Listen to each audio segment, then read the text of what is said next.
Bienvenidos a la tertulia de educación universitaria de la Universidad Nacional Autónoma de México.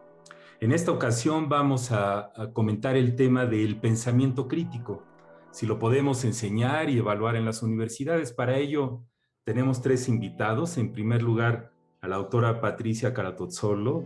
Ella es ingeniera electrónica por la Universidad de Buenos Aires, en Argentina, con un doctorado en Ingeniería en Control No Lineal en la Universidad Politécnica de Cataluña, España, y actualmente es profesora investigadora en la Escuela de Ingeniería del Tecnológico de Monterrey, en el Campus Santa Fe, en la Ciudad de México. Y ha dirigido varios proyectos de investigación sobre el tema. Bienvenida, Patricia. Muchas gracias, Melchor. A continuación está con nosotros el doctor Pedro Antonio Sánchez Escobedo. Él es profesor investigador, titular sede de tiempo completo de la Universidad Autónoma de Yucatán en México. Él es médico cirujano con especialización en docencia por la misma universidad y con maestría en psicología educativa en la Universidad de Bristol, Inglaterra, y doctorado en psicología y psiquiatría en la Universidad de Iowa en Estados Unidos. Es maestro fundador de la Facultad de Educación de la UADY, pertenece al Sistema Nacional de Investigadores Nivel 2 y es miembro fundador del Consejo Mexicano de Investigación Educativa. Un gusto, Pedro, que nos acompañes. Un gusto, Melchor. Siempre es un privilegio estar con las actividades de la Universidad Nacional. Gracias. Y por último, el doctor Luis Miguel García Velázquez. Él es profesor de tiempo completo en la Escuela Nacional de Estudios Superiores, Unidad Morelia, de la Universidad Nacional Autónoma de México. Ha sido responsable y colaborador en más de 20 proyectos de innovación educativa. Está en el Consejo Directivo de la Red de Enseñanza Creativa de las Matemáticas.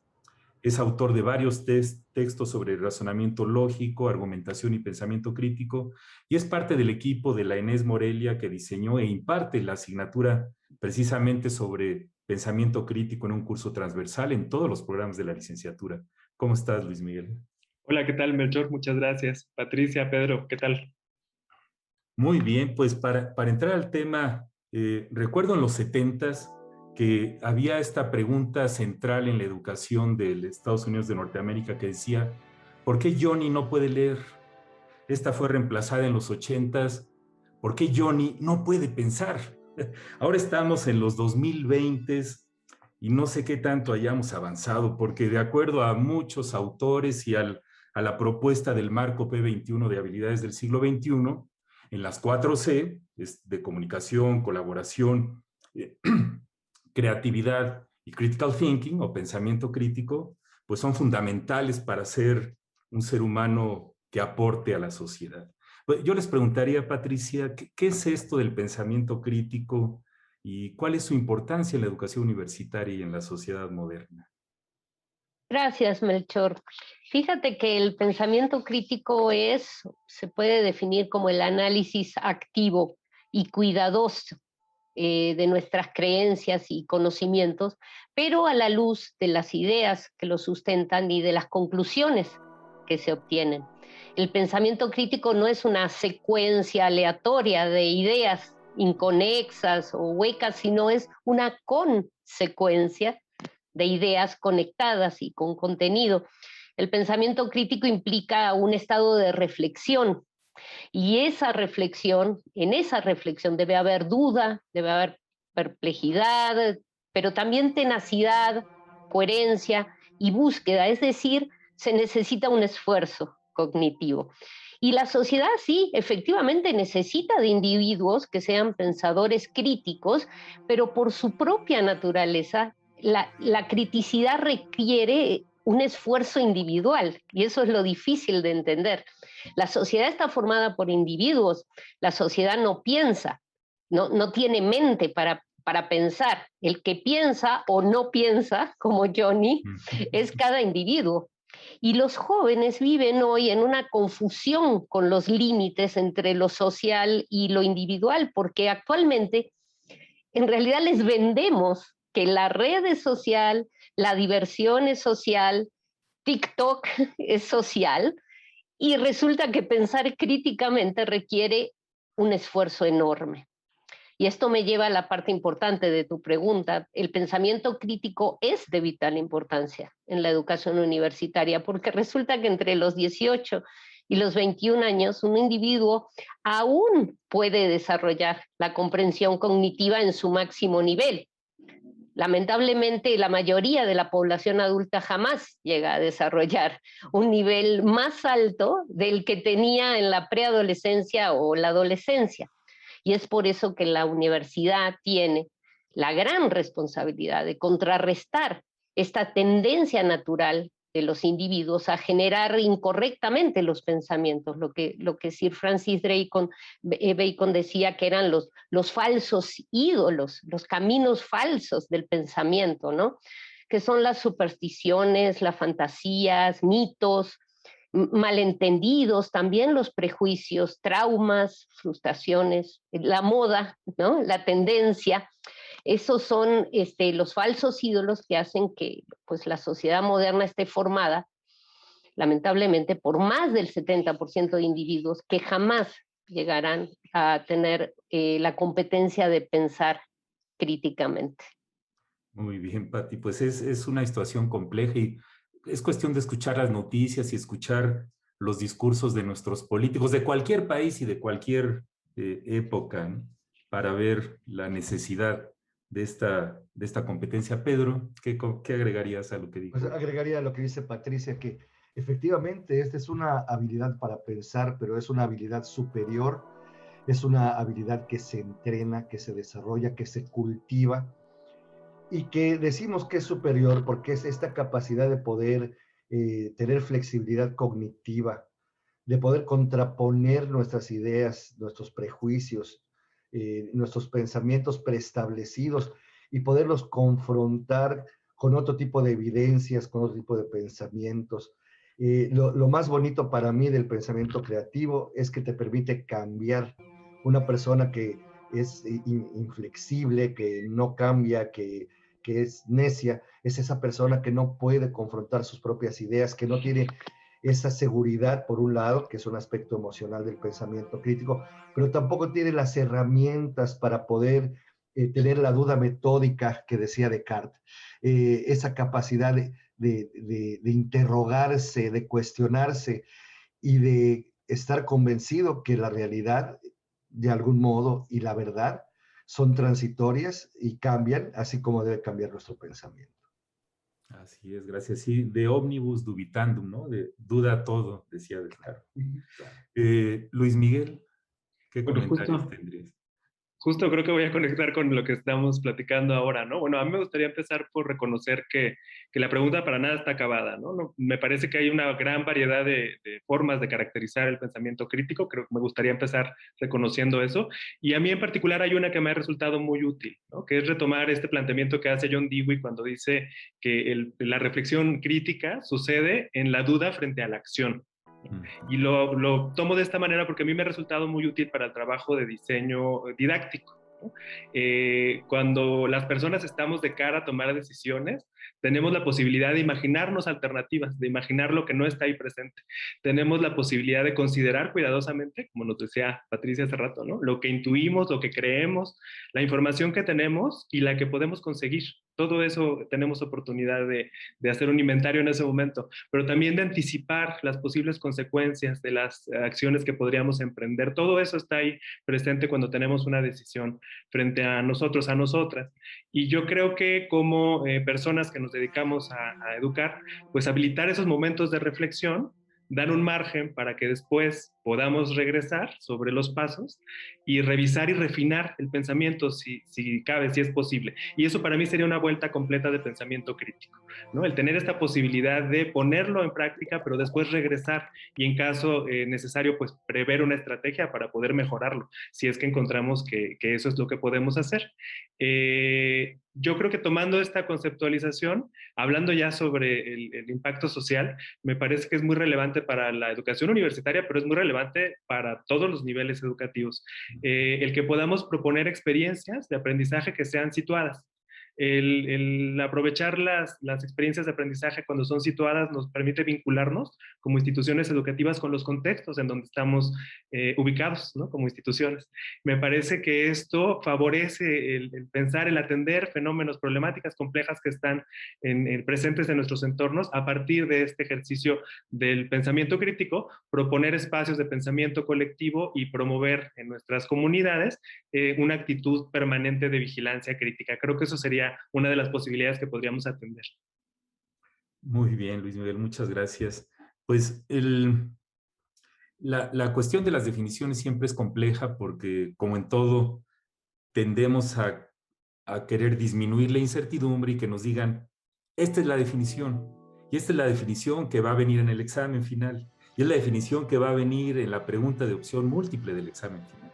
Entonces, esto no se resuelve pues con un curso, con un taller, aunque obviamente si de alguna manera no se incluye explícitamente en el currículo, como comentaremos después, pues tiene esta situación de que es algo para muchas gentes muy vago. Y hay esta pues premisa de todos nosotros adultos de que ya sabemos pensar.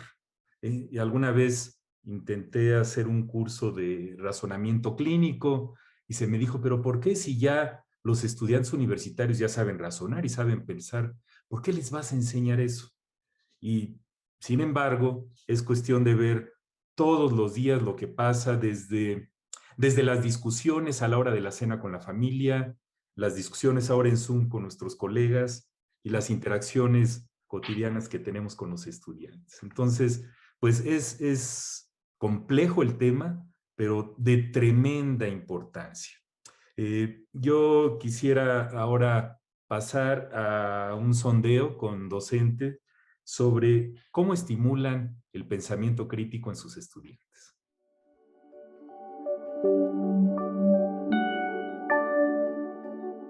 Ante esta creciente exposición a rumores, a chismes, a ediciones, incluso a información que puede ser muy tajante o información que puede ser muy cierta, pero parcial, o información que de repente nos rebasa en cuanto a la calidad que tiene, sí es bien necesario que nosotros estemos trabajando estas habilidades para distinguir si eso que estoy escuchando, si a eso a lo que estoy expuesto, primero, me afecta, ¿no? En segundo lugar, qué tan confiable es la fuente, qué tan actual es la información,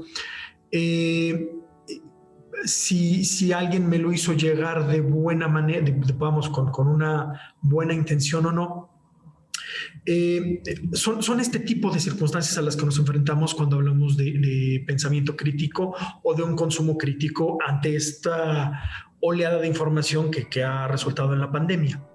Son prácticas bien padres las que se hacen cuando uno trata de estimular el pensamiento crítico, porque no nada más, digamos, es una actividad que vaya enfocada en este tipo de finalidades, sino que es una cadenita que, vamos, en términos generales nos abarca toda la taxonomía de Bloom, por decir algo, ¿no? O sea, vamos desde el conocimiento hasta la evaluación.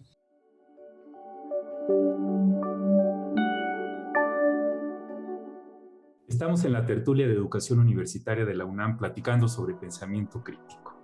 El pensamiento crítico, que ya se comentaron algunas definiciones, esta habilidad de aplicar lo que llamamos destrezas mentales o cognitivas de alto nivel o de nivel superior, que se oye medio pedante, pero así es. Hay diferentes niveles de complejidad del pensamiento que implican analizar, evaluar, ser deliberado, intelectualmente honesto y tener la mente abierta. Para muchos autores es una cosa que le llaman una metacompetencia, porque atraviesa todo lo que hacemos como seres humanos. Y en la época de la pandemia esto ha sido particularmente importante.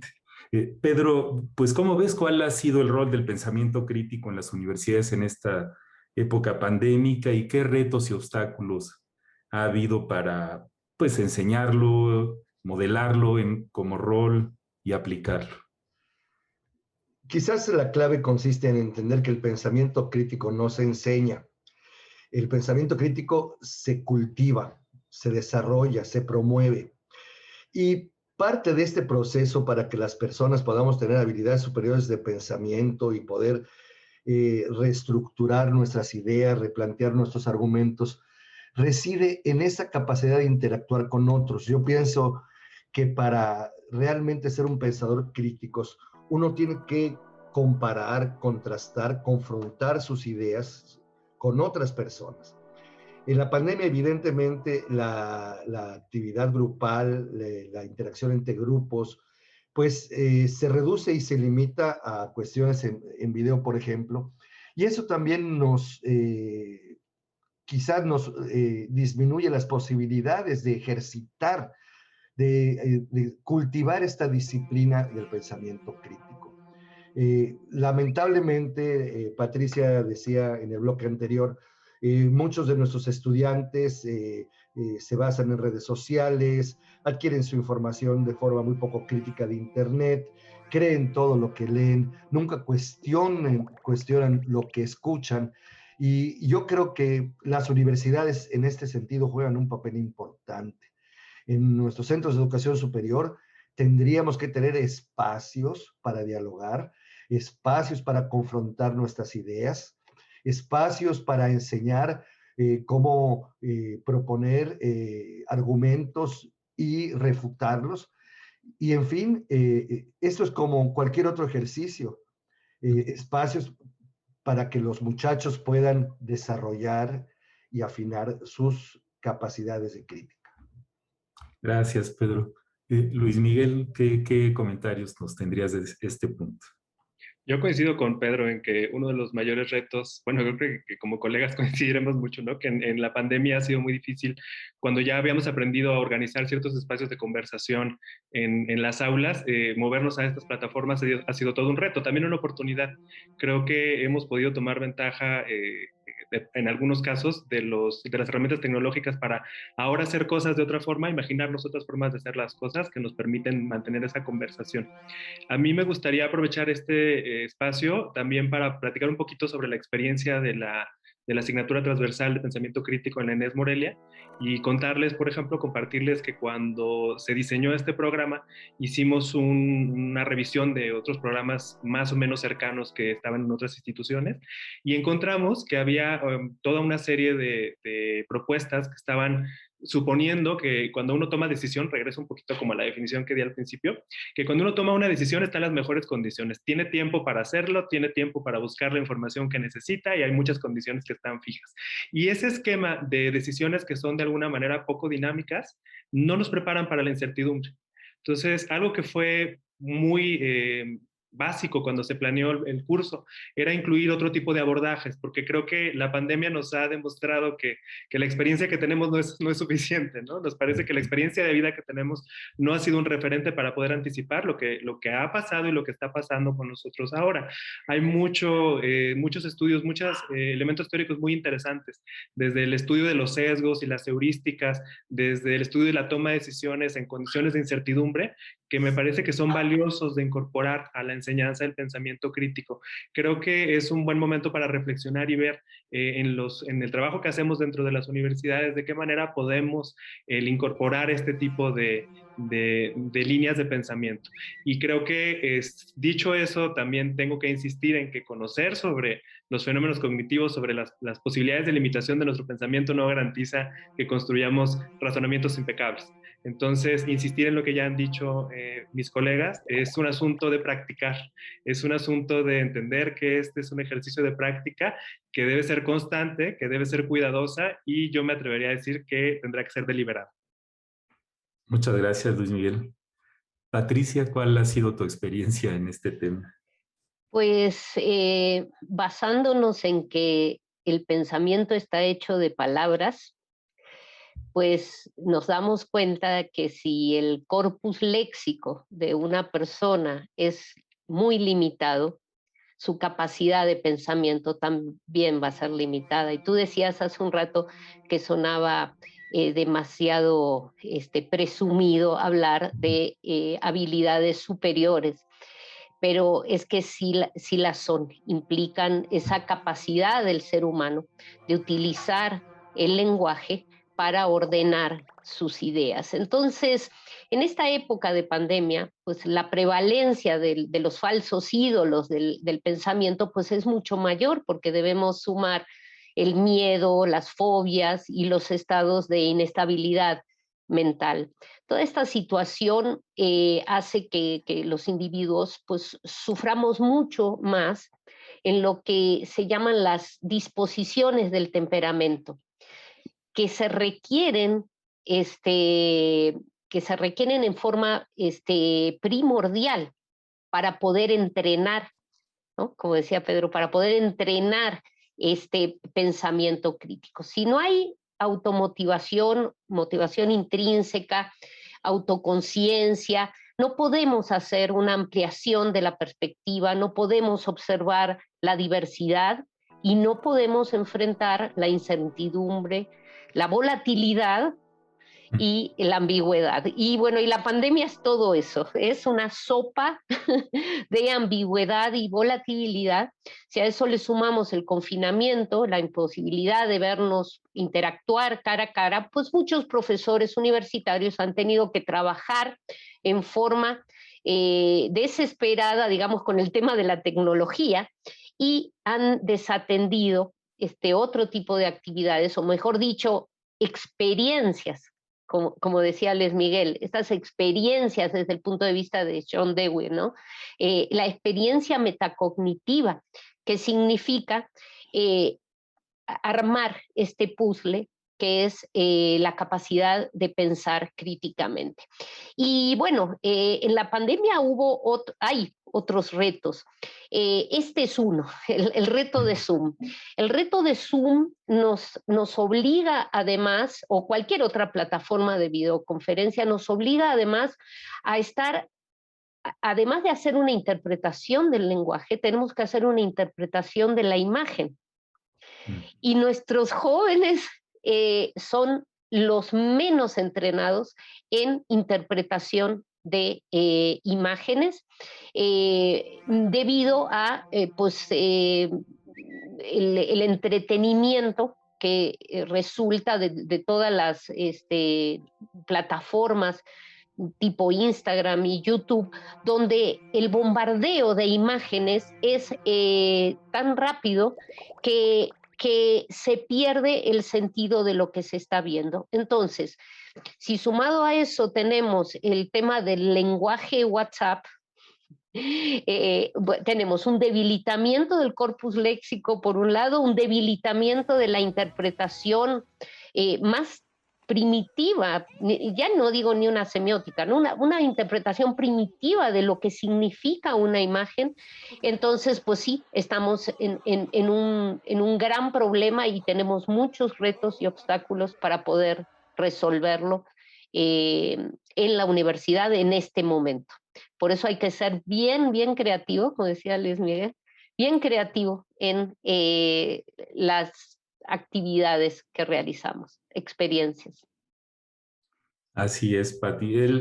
Es que las cifras escalofriantes de los niveles de pensamiento crítico cuando se han estudiado en los múltiples trabajos de investigación que hay, pues son muy reveladoras y un tanto deprimentes. Y la cuestión es que se ha mantenido ya por muchas décadas y parece ser que no está mejorando mucho, ¿no? De ahí el reto. Una de las cosas importantes del pensamiento crítico es que es uno de los predictores más importantes de que uno sea capaz de cambiar de opinión de lo que pensaba antes. Como lo que uno piensa de la educación en línea, o lo que uno piensa de determinado partido político, o lo que uno piensa de determinada religión.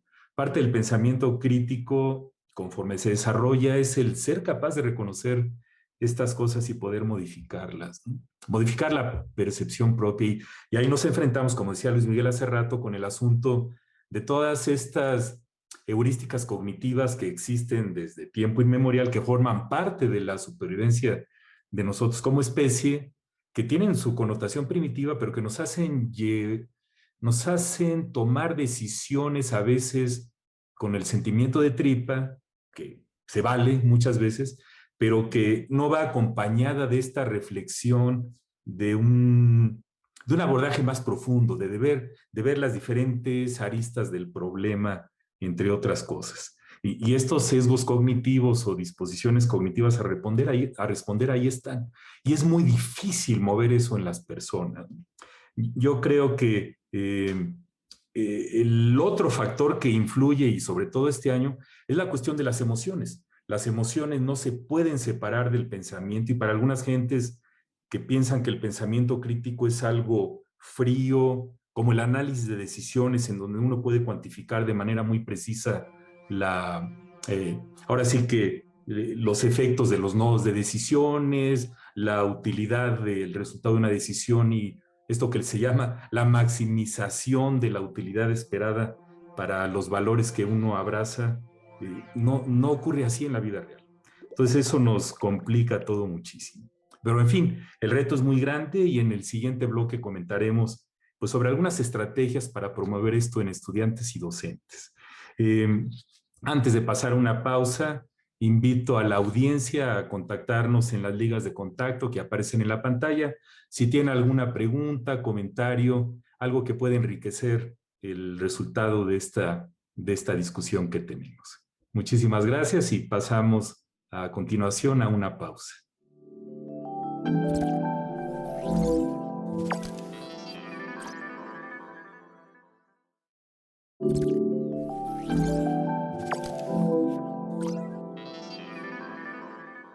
Estamos en la tertulia de educación universitaria de la UNAM platicando sobre pensamiento crítico. Mucha gente dice que el mundo moderno está en esto que le llaman VUCA, B-U-C-A, que es el acrónimo en inglés de volatilidad, la U de uncertainty, incertidumbre, la C de complejidad, la A de ambigüedad. Y yo le agregaría una P, VUCAP, que es la pandemia, porque esto ha generado un contexto social complejísimo, donde por una parte se nos pide que nos comportemos como, entre comillas, borregos para seguir las instrucciones del gobierno sabio en cualquier país o de las instituciones donde uno trabaja o estudia, ¿no? Entonces, esto tiene muchas implicaciones. Yo les preguntaría a Luis Miguel, pues, ¿cómo podemos enseñar, evaluar esto, promoverlo con nuestros estudiantes y docentes? Debe estar en los planes de estudio. ¿Y qué pueden hacer nuestras instituciones universitarias para incorporarlo? Bueno, yo soy de la opinión de que sí tendría que ser parte de los programas de estudio. Sería valioso que estuviera de forma explícita. Pienso un poco en la experiencia que comentaba hace rato de la asignatura transversal en la que trabajamos en este grupo en la ENES Morelia, que se ofrece al inicio de la carrera, en la primera parte de la carrera. Entonces, tenemos ya 5 años con el curso operando y los casos que hemos podido seguir, las opiniones que hemos recabado, bueno, los estudiantes lo que nos comentan es que proporciona herramientas prácticas que ayudan para la posterior formación profesional. Entonces, les proporcionan tanto posibilidades de analizar de otra manera como puntos de vista diferentes para pasar a asignaturas más especializadas. Y creo yo que entonces valdría la pena también tener la discusión sobre qué tanto podemos transversalizarlo, ¿no? Me parece que sería deseable encontrar espacios dedicados en las diferentes asignaturas sin importar qué tan particular, qué tan especializada sea, buscar espacios o contenidos en los que sea posible ensayar estas habilidades de pensamiento crítico y ensayarlas justamente en los contextos ya muy cercanos a lo que será cada vez más la salida profesional de una persona, ¿no? En los programas de licenciatura. Sobre la enseñanza y la evaluación, bueno, ya lo dije en algún momento pasado, en lugares de donde yo trabajo es la creación de situaciones de aprendizaje, participo en varios grupos que proponemos la enseñanza de esta forma, y desde ese lugar, bueno, el que las experiencias sean vivenciales nos resulta muy importante, también el que tengamos estos espacios que apuesten a generar cambios de actitud, cambios de disposición. Entonces, no nada más practicar las habilidades, sino que nos gustaría incidir de manera en la que las personas, bueno, elijan a futuro utilizar estas habilidades que han podido trabajar en algún momento. En el caso particular, cuando hemos trabajado con la red de enseñanza creativa de las matemáticas y hemos pensado algunas situaciones de aprendizaje, recuperamos algo que Lesch definió como el proceso, el principio de autoevaluación, que me gustaría nada más compartir muy brevemente, que tiene que ver con que cuando una propone una situación de aprendizaje, pues se pregunte si la propia situación le sugiere a cada estudiante criterios para definir si lo que está proponiendo funciona o no funciona. Entonces, un poquito es mover la responsabilidad no de la docente, del docente que de alguna forma ponga o imponga los criterios de valoración, sino el permitir que sean las propias personas que están pensando las que elijan y construyan estos criterios para poder validar lo que sea que estén proponiendo, ya sea una argumentación, una estrategia, la toma de una decisión razonada o un proyecto creativo. Entonces, el pensar si las situaciones que estamos generando tienen este margen, que nos permita favorecer que se propongan desde las personas que aprenden los propios criterios de cómo valorar sus propuestas. Gracias, Luis Miguel. Pues Patricia, ¿qué comentarías sobre este punto? Pues definitivamente lo que dijo Luis Miguel, la transversalidad es la clave. Ya hemos visto hace años cuando se intentó enseñar educación cívica en las escuelas, si pones una materia de educación cívica, piensan que eso está encapsulado y no lo aplican. Si enseñas ética en una sola materia, tampoco se aplica. Entonces yo creo que hacer transversal este tipo de competencias es la clave. El pensamiento crítico tiene que estar tanto en las matemáticas, en la historia, en la física, en la ingeniería, en todo. Definitivamente no hay forma de ejercitar la modalidad de pensamiento crítico si no es explícitamente. Eso también lo han nombrado. Es lo que se denomina especificidad. El pensamiento crítico no puede ejercitarse de forma espontánea. Eso es una mentira, ¿no? La ley del mínimo esfuerzo, ¿no? El pensamiento crítico requiere un esfuerzo cognitivo y por ello es un engaño hacer creer a la gente que puede adquirir una competencia, cualquier cosa, lo que sea, sin esfuerzo, ¿no? Eso de que aprenda inglés mientras duerme, ¿no? Esto es lo mismo, ¿no? Entrenar la mente es como entrenar un músculo. Y el entrenamiento consiste en precisamente eso, entrenar. Todo el mundo parece tener muy claro que si quieres tener buenos brazos, pues entrenas los brazos. Si quieres tener buen abdomen, pues entrenas el abdomen. Entonces, ¿por qué milagro de la naturaleza o de la ciencia creerías que puedes aprobar un examen argumentativo si no entrenaste en argumentación? ¿O por qué deducirías una consecuencia lógica de una idea si no entrenaste en ese tipo de modalidad de pensamiento? Y en el mismo tenor de lo que estaba hablando Luis Miguel, hay que entrenar en las dos modalidades de pensamiento. Está la modalidad de pensamiento lógico-científica, pero también está la modalidad artístico-narrativa. Y la artístico-narrativa, meter el arte, incluso en la ingeniería o en las matemáticas, es lo que permite abrir esa puerta a lo inconcebible, a lo que no tiene sentido. Y ese es el clic que nos va a dar la posibilidad de la autoconciencia, como decías también, el autoconciencia del aprendizaje. La taxonomía de Bloom sigue siendo válida, por supuesto que sí, pero la taxonomía de Bloom por sí sola no es nada, porque yo me he dado cuenta que los profesores no saben pasar de un nivel de la taxonomía al siguiente. Entonces, yo creo que hay que agregarle otro eje a esa taxonomía y hacer un mapa.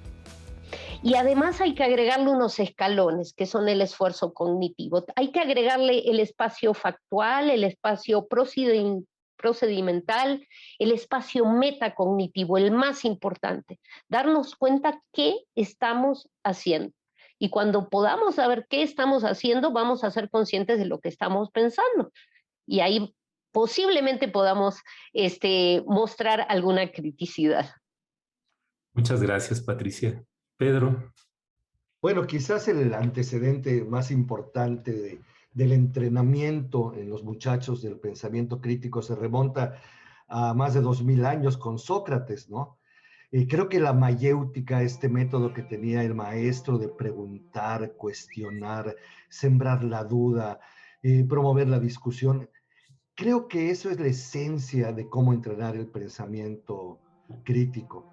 No es un enfoque que se base en verdades o mentiras, ni siquiera en hechos, sino se basa en los procesos del pensamiento, en el conflicto interno cognitivo, en la confrontación interna, en la capacidad de cambiar y de ver lo que no habías visto, de concluir lo que antes no habías concluido.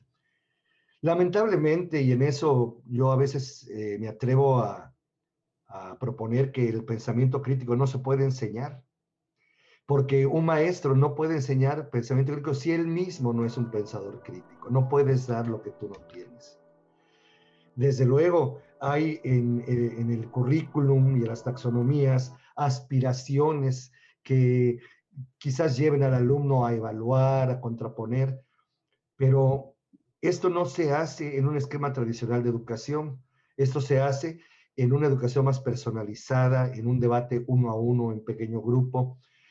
Hace un momento, en la pausa, con Melchor, platicábamos un poco de la educación clínica, y eso creo que es un muy buen ejemplo de cómo enseñar a pensar críticamente junto a la cama del paciente, observando, analizando sus síntomas, contraponiéndolos, haciendo hipótesis del diagnóstico, estableciendo mecanismos para probar o para disprobar esas hipótesis. Pero esto no se puede dar en un sistema educativo tradicional, en un currículum preestablecido tradicional, con exámenes de hoja y lápiz, ¿no? Yo creo que la evaluación del pensamiento crítico es una evaluación clínica, cualitativa, personal, que se da circunstanciada a través de la discusión, de la resolución de problemas. Y bueno, quiero concluir diciendo algo más. Quizás el mejor promotor del pensamiento crítico pueda ser el papá o la mamá, porque el pensamiento crítico no es algo exclusivo de las universidades. Desde que eres un niño, te pueden enseñar por dogma, te pueden enseñar a obedecer, te pueden enseñar a memorizar, pero si te enseñan a pensar, si te hacen contraponer ideas, si te obligan a concluir, a sopesar la evidencia, yo creo que te están formando críticamente. La formación en casa, la forma como te educan en la casa, entre otras muchas cosas de la vida, también va a predecir qué tan crítico y qué tan analítico eres de adulto. Sí, ese es un punto importantísimo, ¿no? Por ahí recuerdo una anécdota atribuida a Saint George, un premio Nobel, que decía que cuando llegaba a su casa siendo niño, en lugar de que le preguntaran, como hacemos muchos de nosotros, sus papás, ¿qué aprendiste hoy? Le decían, ¿qué preguntas interesantes hiciste hoy? Una vez probé eso con uno de mis hijos y se me quedó viendo así como diciendo, ¿qué te traes?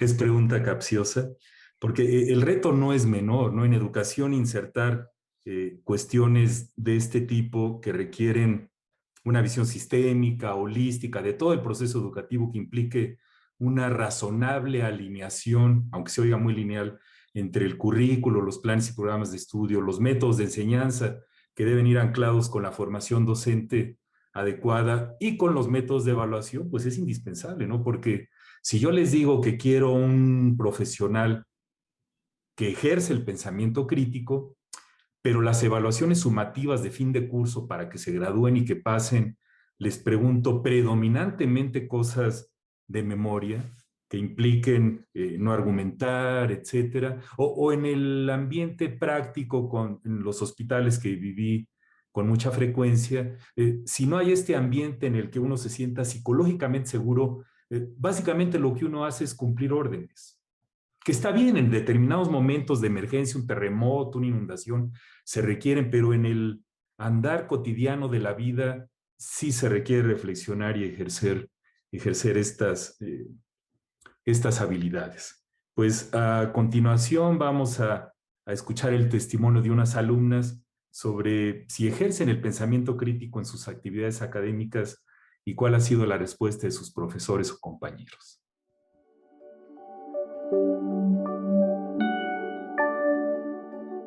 Quisiera iniciar primero recordando que tenemos que tener presente que el modelo educativo tradicional de enseñanza centrado en memorizar, o sea, esta mera transferencia de información, ya no es compatible con la evolución del conocimiento y sobre todo de esta información a la que estamos expuestos por las tecnologías, por lo que es importante tener la capacidad de analizar, evaluar y clasificar toda esta información, así como estar abiertos a diferentes puntos de vista o críticas que ayuden a fortalecer el diálogo y el debate para para cuestionarnos más sobre el mismo tema, pero con diferentes experiencias, ¿no? Lo cual ayuda a replantear una solución más incluyente.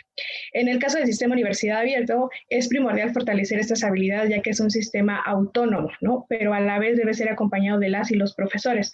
En mi caso, cuando era estudiante de Relaciones Internacionales, hubo oportunidad de ejercitar el pensamiento crítico y hubo profesores que nos ayudaban a fomentar este ejercicio, ¿no? Para analizar y no solo quedarnos con el conocimiento que ellos nos transferían. El papel de las y los profesores es indispensable para que esos estudiantes puedan tener un pensamiento crítico y así pues una constante participación en otros proyectos, ¿no? Y creo que es importante también la capacitación de la docencia, así como la actualización de los materiales de apoyo, como son las antologías y otras estrategias que fomenten pues el pensamiento crítico. Generalmente para mí es más sencillo hacerlo de manera escrita.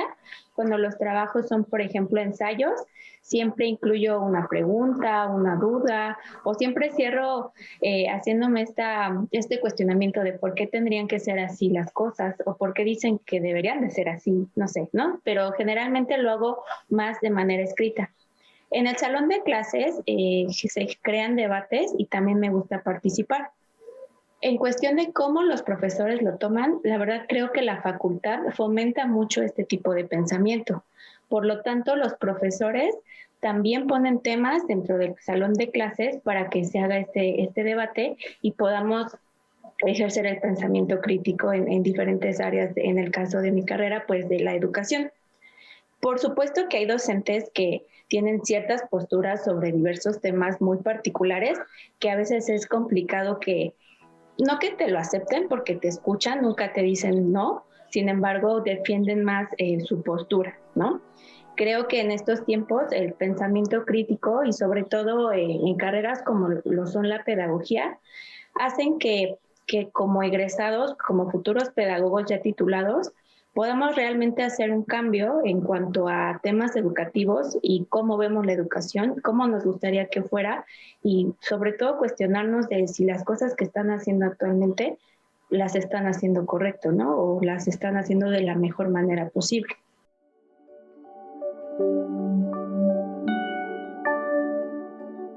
Estamos en la tertulia de la Universidad sobre Educación, hablando sobre pensamiento crítico. Y en esta última parte vamos a pedirles a nuestros colegas algunas conclusiones y pensamientos finales, ¿no? Hay algunos metaanálisis de estas colecciones de muchos estudios científicos que documentan que para poder facilitar el pensamiento crítico en los estudiantes, hay como 3 estrategias fuertes. Una es que hay oportunidad de diálogo, que implica esto de espacio psicológicamente seguro. La otra es la exposición a problemas y ejemplos situados o auténticos que tomen en cuenta el contexto. Y la última es que haya guía, esto que en inglés se llama mentoring, ¿no? El tener el ser mentor de los estudiantes, que es algo que nos reclaman a gritos y más en la época de la pandemia. Pues, Patricia, algunos pensamientos finales y conclusiones, por favor. Gracias, Melchor. Yo retomaría con algo que dijo Pedro también, que es que no se puede provocar una situación si uno no está consciente también de lo que está buscando. Entonces necesitamos una preparación, los profesores. Debemos propiciar ese ambiente. En esta época donde todo tiene que ser fast track, donde todo tiene que ser rápido, por definición no habría tiempo para una reflexión, ¿no? Entonces, tenemos que cambiar ese paradigma del reloj haciendo tic-tac, ¿no? En los exámenes, ¿no? Por ejemplo, ¿no? Eso tienen tantos minutos, ¿no? Entonces, eso es importante y lo tenemos que llevar a cabo en la currícula. Tenemos que dar tiempo para la reflexión en cada uno de los temas, para que los estudiantes puedan vencer esos sesgos cognitivos que los detienen. Yo trabajo en ingeniería y un sesgo muy común en ingeniería es el del cierre prematuro y la fijación cognitiva. Una vez que aprendes que un elemento electrónico sirve para esto, difícilmente saques de ahí a una persona. Entonces, hay que plantear eso, hay que plantear un cambio en la forma de presentar un problema, como una incógnita, como un desafío, como un reto, y dar el espacio, ofrecer al estudiante un andamiaje, como decía Vygotsky, ¿no? Un andamiaje para que el mentoreo no se entienda como un apapacho, sino simplemente un acompañamiento y un control del desvío para que eso no se transforme en una anarquía total, ¿no? Entonces, bueno, el rol del profesor es fundamental. Nuestro rol en esta sociedad es precisamente dar ejemplo de eso, ofrecer nosotros también un análisis pausado, una reflexión, una contrapartida de preguntas interesantes, y no esperar el dato, no esperar la respuesta rápida, no esperar esa dinámica que parece de película, ¿no? Sino más bien de poema sinfónico, poder desarrollar la idea, ¿no? Eso es lo que a mí me gustaría resaltar en este espacio que ha sido tan agradable. Muchas gracias. Gracias, Patricia. Es que algunas gentes dicen que el pensamiento crítico podríamos visualizarlo así como el jazz, ¿no? Que es algo que no es tan rígido como un guión musical estricto que tiene que seguir cada elemento de manera rigurosa. Luis Miguel, ¿qué nos comentarías finalmente? Bueno, yo ahora que escuchaba cuando introducías esta reflexión final, me resuena mucho, ¿no? La forma en la que lo presentaste. Yo insistiría, como he hecho toda esta conversación, en las situaciones de aprendizaje, desde contextos concretos. Me parece que eso es interesante. Problemáticas cercanas a los espacios en donde estamos pensando la educación junto con los colegas, los estudiantes. Repensar cómo nos ubicamos las personas que estamos en ese lugar de docentes, ¿no? Como esto que nos decía Patricia, la solución de problemas, que me parece que es uno de los enfoques más ricos, ¿no? Para poder acercarse al pensamiento crítico, pero con esta provocación que nos hacía hace rato Patricia, con las narrativas, con el arte, con otras cosas, con la interdisciplina, es lo que me gustaría plantear. Entonces creo que justamente estos tres ejes con los que empezamos esta conversación, este último segmento, creo que poderlos repensar también de manera crítica ahora como docentes. Y algo que agregaría, porque me parece que es muy particular del contexto en el que estamos, las habilidades de pensamiento crítico y cómo se relacionan con la tecnología es un tema que ya tenía varios años pues como tendencia, ¿no? A la alza. Yo creo que en este momento particular en el que estamos cambió drásticamente nuestra condición de relación con la tecnología, y se va a mantener de cierta forma algunas de las cosas que tenemos ahora. Entonces creo que es un buen momento para que repensemos cómo podemos acercarnos de otra manera, porque tendremos que repensar los datos que compartimos y las aplicaciones que utilizamos. Tendremos que repensar en estas redes que nos decían al principio, Patricia, que se llaman sociales, pero que al mismo tiempo me impiden ver más opiniones que las que me rodean solamente, ¿no? Porque generan burbujas. Entonces tendré que hacerme preguntas sobre lo que no alcanzo a ver, ¿no? O sobre lo que me está sesgando la propia tecnología que estoy eligiendo utilizar, a lo que tengo acceso y a lo que no. Y cómo me articulo ahora con las noticias falsas, que son elementos informativos creados para combatir nuestro pensamiento crítico. Entonces creo que, bueno, por ahí cerraría yo mi participación. Muchas gracias por la invitación. Gracias, Luis Miguel. Pedro. Bueno, yo finalmente quisiera concluir mi participación viendo algo optimista, con una luz en el futuro, ¿no? Y yo creo que esta luz para desarrollar y para fomentar el pensamiento crítico está en la tutoría como rol docente, no en la tutoría como fue malentendida por muchos años como un orientador vocacional o un psicólogo escolar. El rol del tutor como maestro, ese ejercicio instruccional que hacemos uno a uno en pequeños grupos, cuando asesoramos una tesis, un proyecto, una maqueta, un diagnóstico. Allá es donde tenemos la oportunidad real de fomentar el pensamiento crítico a través, yo creo que de tres grandes reflexiones. La primera es el valor de la racionalidad. Muchas veces no enfatizamos lo muy importante que es en nuestra vida ser racionales, ¿Por qué es importante pensar, sopesar, ponderar y juzgar? ¿Por qué nuestro éxito o fracaso en la vida va a depender de nuestra habilidad para razonar? A veces eso que es tan simple no se evidencia. En segundo lugar, hablar de que el conflicto es insoslayable en el desarrollo del pensamiento crítico. Una persona, un estudiante, nosotros mismos, si no tenemos esa capacidad de conflictuarnos, de contraponer ideas, de retar creencias y experiencias previas, no podremos nunca ser pensadores críticos. Y por último, y eso lo mencionaste antes, Melchor, el papel de la emoción. Desde luego, como seres humanos tenemos una parte afectiva que es inseparable de nuestro pensamiento, pero el pensamiento crítico nos ayudará a entender y a dilucidar cómo esa parte afectiva moduló, sesgó, facilitó o impidió pensar. Y la conciencia de cómo la emoción afecta a nuestro pensamiento quizás está también en el ápice del pensamiento crítico. Y en este ejemplo quiero decir que finalmente el pensar y el criticar esta tarde ha sido delicioso. Es un privilegio haber compartido con Patricia, con Luis Miguel, con Melchor. Muchísimo gusto. Ojalá que se hagan otras actividades parecidas. Buenas noches. Muchísimas gracias, Pedro, por tus reflexiones. Una de las cosas importantes es precisamente el uso de las tecnologías de información y comunicación en educación y en la vida.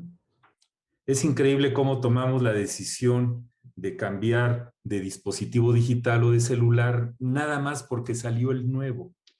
En el área que estoy ahorita soy responsable de la educación a distancia en la universidad y con frecuencia recibimos correos, llamadas y visitas de personas que venden la tecnología, porque el Big Tech, la gran tecnología, pues ve ahorita una enorme área de oportunidad de incrementar sus ingresos. Y habían de ver la cara que ponen cuando les pregunto, a ver, ¿podrías entregarme alguna documentación donde comparen este sistema operativo con este sistema operativo o este dispositivo con otro y cuál fue la variable dependiente del trabajo de investigación? Y la gente no está acostumbrada a que se cuestionen las cosas porque dicen, pues es que es obvio, ahí está, nada más lo tienes que ver.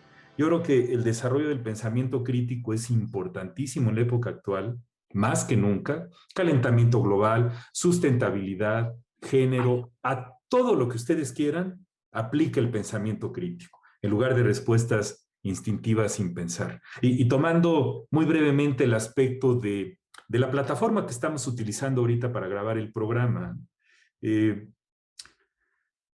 tiene la función del chat.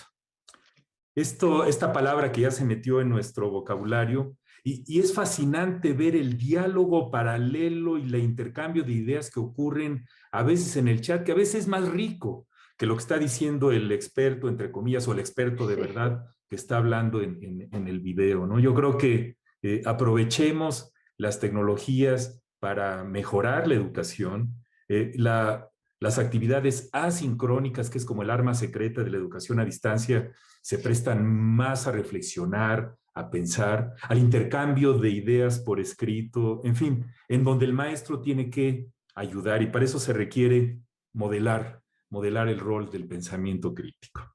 Pues les agradezco muchísimo, Pedro, Patricia y Luis Miguel, por sus ideas, sus reflexiones y su participación. Ha sido un placer intercambiar con ustedes estos diálogos. Quisiera terminar el programa con una frase de Octavio Paz, de su obra de Pasión Crítica. Decía Octavio Paz: el espíritu crítico es la gran conquista de la edad moderna.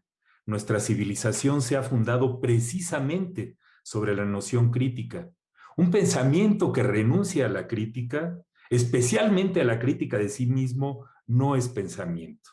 Sin crítica, es decir, sin rigor y sin experimentación, no hay ciencia.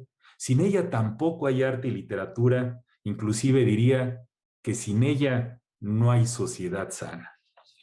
Pero palabras muy, muy fuertes y muy profundas. Reitero mi agradecimiento, Pedro, a ti, Luis Miguel. Gracias. Melchor, Estamos. gracias Luis Miguel, Pedro, qué agradable fue este momento. Muchas gracias de nuevo y Muchas gracias. nos veremos en otra tertulia. Muchas gracias.